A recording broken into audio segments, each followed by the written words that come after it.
Assalamu alaikum ve rahmetullah. Ve aleykümselam ve rahmetullahi ve berekatuhu. Hali bola ki hacıga barıp borçka girdim, cihin etip borçka girdim. Şöyle sözlerini kollamak dinimizde sogulgan, yaxşıza harcanan zakka zaral boldu, borçka girdim dep aytmak izlegen.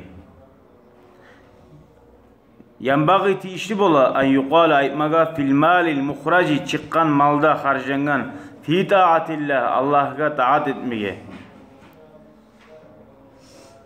Anfaqtu men harcadim ve şibhuhu şoğar oşagan sozani. Fayuqalu aytila anfaqtu fi haccati alfan. Men harcadim şu meni hacıma 1000 manidi ya da 1000 dolarını.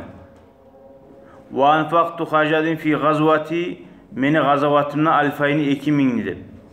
Ve kaza şokuyda anfaqtu harcadim fi ziyafati zifani qonak etmaqta meni qonaqlarımni şuncha harcladim.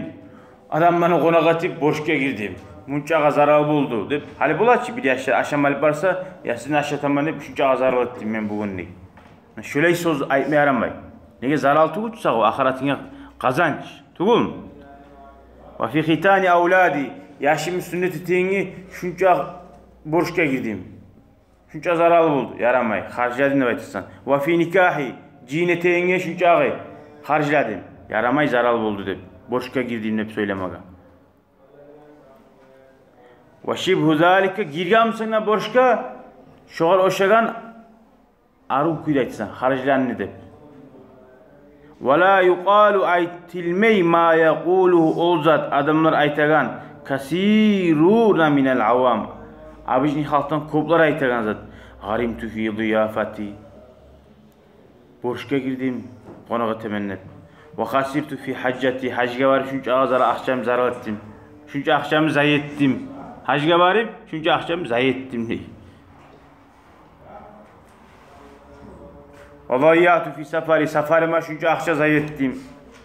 Ve hasilu hasili an anfaqtu ve şibhahu. Şu harcladım, çıkardım. Nip şoğar oşagan sözlerini qollay yakunu bola fit taat taatlarda. Ama hasirtu otildim, garimtu borçka girdim, zayyatu zayettim ve nahvaha şoğar oşagan sözler takunu bola fil maasi. Haram toylar ekkamsan yaray onu qollamaga. Aşağı içip yürügamsan, zinetip haramza vargamsan zayettin aytmay yaray. Nege zayettin yakçani? Vel makruhat karhat zatlarga da harcagamsan şoğal yaray. Ve la tustamalu şöyle sözler kullanmay itaati ibadatlarda. Velhamdülillah. Vesselamu aleyküm ve rahmetullah.